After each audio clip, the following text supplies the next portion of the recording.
Chers amis, je suis ravi de vous retrouver dans notre série de vidéos sur les dons du Saint-Esprit. Et aujourd'hui, je viens vous parler du don de crainte. Le Saint-Esprit qui nous donne la crainte du Seigneur. Alors, je vais procéder en 4 parties. Tout d'abord, je vais vous parler de la crainte en général.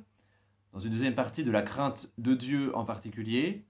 Troisième partie, ce sera autour de la détestation des péchés. Et enfin, dernière partie, grandir dans la charité. Tout d'abord, qu'est-ce que la crainte en général? Alors, 2 exemples assez simples pour mieux comprendre. Si je vous prends avec moi, que je vous emmène en haut d'une des tours de la Défense et que du haut du 50e étage, je vous fais regarder en bas et que je commence à essayer de vous pousser dans le vide, là, vous éprouverez de la crainte. Pourquoi? Parce que vous avez tout simplement peur de finir écrabouillé 50 étages plus bas. Vous avez tout simplement peur de mourir. Deuxième exemple. Si vous voyez un bébé jouer près d'un feu de bois et s'approcher un peu trop près des flammes, là aussi, vous éprouverez de la crainte. Crainte de quoi? Crainte que ce bébé se brûle. Dans ces 2 exemples, très simples, on comprend bien que la crainte a pour objet un mal. On craint la mort, on craint la souffrance, on craint une blessure, on craint quelque chose de désagréable. On a toujours la crainte d'un mal. Première question déjà pour vous. Qu'est-ce qui anime en vous de la crainte? De quoi avez-vous peur? De quoi avez-vous crainte? Que craignez-vous pour vous-même? Quel mal craignez-vous pour les autres, pour vos proches? Voilà pour la première partie, on craint un mal. Deuxième partie, qu'est-ce que la crainte de Dieu? Si Dieu est un bien, nous croyons que Dieu est un bien, que Dieu est le souverain bien, alors comment pourrions-nous le craindre, puisqu'on ne craint qu'un mal? Comment se fait-il que le Saint-Esprit nous donne de craindre le Seigneur si Dieu est le souverain bien? En réalité, quand on parle de la crainte de Dieu, de la crainte du Seigneur, c'est une sorte de raccourci de langage. Évidemment, on ne craint pas Dieu lui-même, parce qu'il est le souverain bien, qui veut notre propre bien, mais on craint plutôt tout ce qui pourrait nous séparer de lui. Puisque nous aimons Dieu, nous avons peur de le perdre d'une certaine manière. Puisque nous aimons Dieu, nous avons peur, nous avons crainte d'être séparés de lui. Et qu'est-ce qui nous sépare de Dieu? Nos fautes, nos péchés. La crainte, qui est un don du Saint-Esprit, est donc la crainte non pas de Dieu lui-même, mais plutôt la crainte d'être séparé de Dieu. D'autres disent encore la crainte de décevoir Dieu ou ce genre de choses. Vous voyez, ce n'est pas directement la crainte du Seigneur lui-même.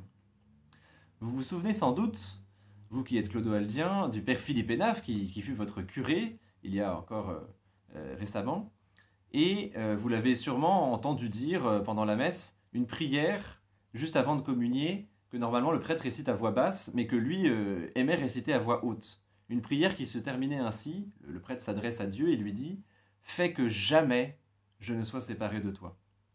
Et le père Philippe Hénaf aimait bien répéter « jamais ». Il disait « Fais que jamais, jamais je ne sois séparé de toi ».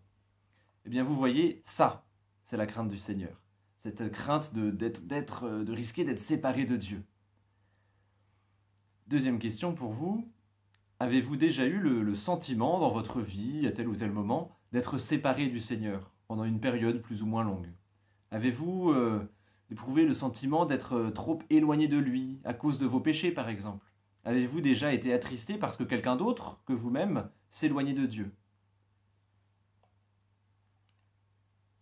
Voilà pour cette deuxième partie. Qu'est-ce que la crainte de Dieu? Eh bien, c'est la crainte d'être séparé de lui.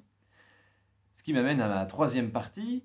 Si nous craignons d'être séparés de Dieu, si le Saint-Esprit nous fait craindre d'être séparés de Dieu, eh bien, là, une conséquence logique, c'est que le don du Saint-Esprit, de la crainte du Seigneur, va faire grandir en nous la détestation de nos péchés. Si nous avons peur, si nous avons la crainte que nos péchés nous séparent de Dieu, alors, mécaniquement, nous allons davantage détester nos péchés qui, effectivement, nous séparent de Dieu. Alors, je voudrais profiter de cette petite vidéo pour tordre le cou à une expression qui est malheureusement courante, c'est quand on parle de péché mignon. Il n'y a pas de péché mignon, en réalité.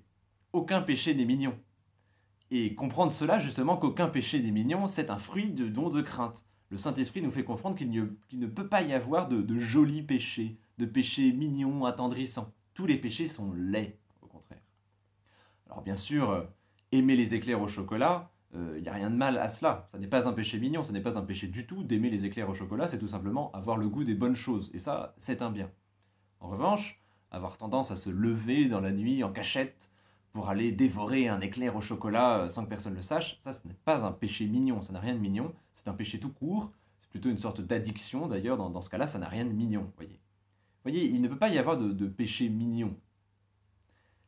Et ça, c'est ce que le don de crainte du Seigneur, donné par le Saint-Esprit, c'est ce que le don de crainte du Seigneur vient faire augmenter en nous, la détestation de nos péchés. Le Saint-Esprit vient faire grandir en nous la vive conscience de nos péchés et ce qu'ils ont de mauvais, de laid. Chaque fois que nous trouvons normal telle ou telle chute, ou chaque fois que nous cédons trop facilement à telle tentation, eh bien c'est l'occasion d'invoquer davantage l'Esprit Saint. Que l'Esprit Saint fasse grandir en nous, au contraire, la détestation de nos péchés. Qu'il réveille en nous cette crainte d'être séparé de Dieu.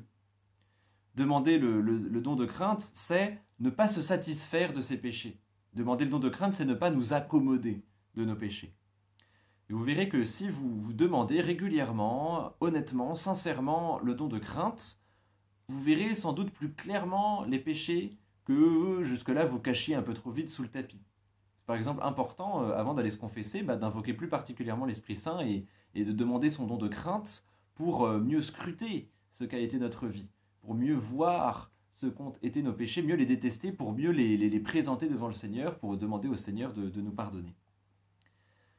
D'où ma troisième question, quand je vais me confesser, est-ce que je déteste vraiment mes péchés?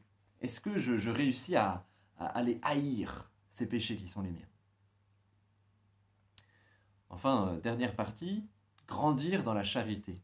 Parce que détester ses péchés, ça n'est pas tout. Le don de crainte ne consiste pas seulement à diminuer le négatif, à diminuer les péchés. Le don de crainte consiste aussi et surtout à davantage aimer Dieu et son prochain, une dimension positive. Détester ses péchés n'est pas un but en soi. Péché, en hébreu, cela signifie rater sa cible. Eh bien, vous voyez, ce n'est pas un but en soi que de ne pas rater sa cible. Ce qui est le plus désirable, c'est d'atteindre effectivement sa cible, vous voyez, plutôt qu'une double négation, mais vraiment quelque chose de positif. Donc le don de crainte va aussi faire croître en nous l'amour du Seigneur. Et un amour plus grand du Seigneur va donc mécaniquement faire grandir en nous le don de crainte. Plus nous aimons le Seigneur, plus nous avons crainte d'être séparés de lui. Et plus nous avons crainte d'être séparés de lui, plus nous avons envie de mieux l'aimer. Alors craindre le Seigneur, mieux l'aimer, et aussi mieux aimer notre prochain pour manifester notre amour du Seigneur. Vous voyez, il ne faudrait pas rester bloqué dans une attitude un peu scrupuleuse qui consisterait seulement à éviter le mal. Évidemment qu'il faut éviter le mal, mais quand on est chrétien, ça ne suffit pas. L'Écriture dit bien « évite le mal, fais ce qui est bien ». Vous voyez, non seulement éviter le mal, mais faire le bien. Eh bien voilà, je voudrais vous laisser avec ces quelques petites considérations. Hein. Je les résume rapidement à la fin de cette vidéo. Qu'est-ce que la crainte? On craint toujours un mal. Donc on ne peut pas craindre Dieu directement, mais on craint plutôt ce qui pourrait nous séparer de lui. La crainte de Dieu, c'est craindre ce qui peut nous séparer de lui. Donc craindre Dieu, c'est mieux détester nos péchés. Et ça, c'est un fruit du Saint-Esprit hein, que d'apprendre à détester nos péchés. Et non seulement détester nos péchés, mais toujours à mieux aimer Dieu et notre prochain. Je vous laisse méditer tout cela. À bientôt.